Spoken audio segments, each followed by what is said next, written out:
to contact you, trying to help you in the best way and form that you can understand. Thank you for that. And we want to thank you for being a part of the Spiritual Compass tonight. How is Cindy tonight, and how is she doing as a channel releasing this information? How do you like working with her? She is my greatest pupil at this time. She is free and easy. She allows by moving over and allowing herself to become the greatest tool. It is all about learning, and we are here to teach, and she is still learning. And she was chosen by you to channel, or we all to be chosen to channel, or are there special ones who make better channels than other? There are special people in mathematics that excel in the field. There are specialists in science. There are specialists in each language. You may look at this as a language.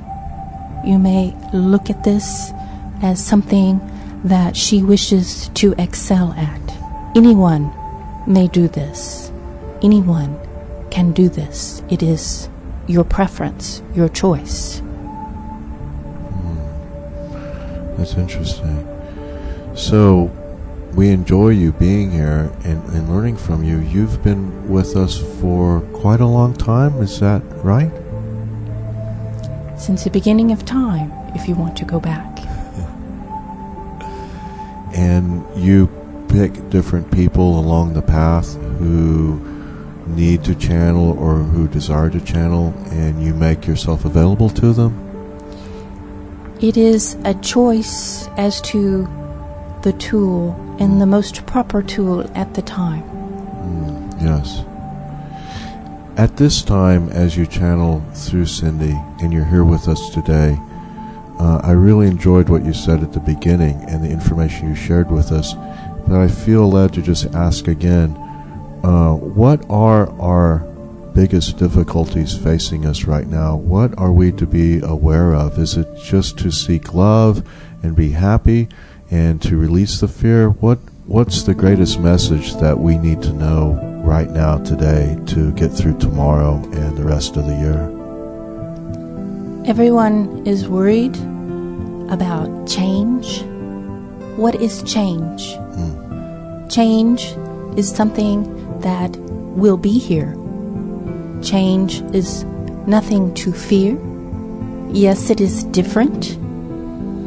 It is a new energy, a new vibration that one must be accompanied to. There is no room for fear. Fear pushes away. Fear puts you in darkness. Come out of the darkness and move into the light. With light, you open yourself to love and that direct connection to the One. And we are all a part of the One. Do you feel this? Yes. And when you speak of the One, just so we can clarify, is it all of us together, or is it one certain entity, or is it the light itself? It is for each one to define. We are all a part of the One, which is the light, called by many names. You may refer to it as Creator. You may refer to it as God. You may refer to it as Buddha. We are all part of the One, the larger One. And we are all to return to the One. It is the path. So it's okay for us in our spiritual practices to seek out the knowledge from any of these great teachers, because it seems as though there are several paths, and that's okay? It is. Each one has a different path. Each one has a different lesson to learn. We do not learn the same lessons, and we do not learn the same ways. We are all here with a different path. And is that why it's so important we hear the phrase light workers so much?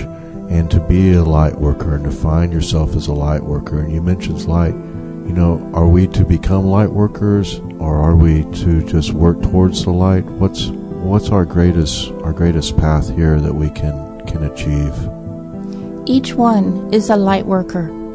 Each one has its own path. We have teachers, we have guides, and then we have followers, and we have students. Each one learns, and each one learns at a different pace with different lessons, but all with the same avenue that will eventually lead you back to the one. I knew a man who develops a certain contraption machine, and he built many of them. You would know who I'm talking about. And one of the energies that was specifically built for one of these tables was the spirit of Mother Mary. And I enjoyed that in particular because I found the energy to be very loving and very nurturing and very soft and wonderful. And that's what I'm sensing here today, a very loving, nurturing, peaceful, easy kind of spirit. Is that really like channeling, almost like the spirit of love? Is that what you represent? It is all about the heart chakra. When you can learn to feel with your heart, to open your heart, then much love is given. Yes. And why is it so difficult, do you think, for us to open up our heart when we've been in places where it doesn't feel easy to trust, to open up and to feel again? We don't want to feel sometimes. We want to drink, we want to drug, we want to do whatever to not feel. But yet you say that's what we need to be able to do. What can you tell us to help us more easily open up our heart and feel that joy and feel that love? Ask for help when it is needed. Ask to feel right now with your heart and see how you feel at this moment. Yes. And what if we want to feel love and we want to feel joy? Can you ever have too much love or too much joy? Because in our world, it seems like it can be a tricky proposition. You tell me. It is tricky in your own mind. You say you can only have so much at one time. We tell you you can always have more. That's wonderful. That is great. So today, there are people listening with all different types of backgrounds and everything. My question is, within that, as we seek out our own spirit guides and communicate with them and everything, how is the best way to just release, like Cindy releases, and just let you work through her? What's the best way, would you say, for us to get our ego out of the way and just let this divine light flow through us? It is best to see yourself from above and ask for the light of Creator to shine upon you. This is something that some will see, this is some will feel, some can actually hear light, and others just know. Put the light of Creator around you and surround yourself. And once you do that, your heart will be open and ready for that divine connection.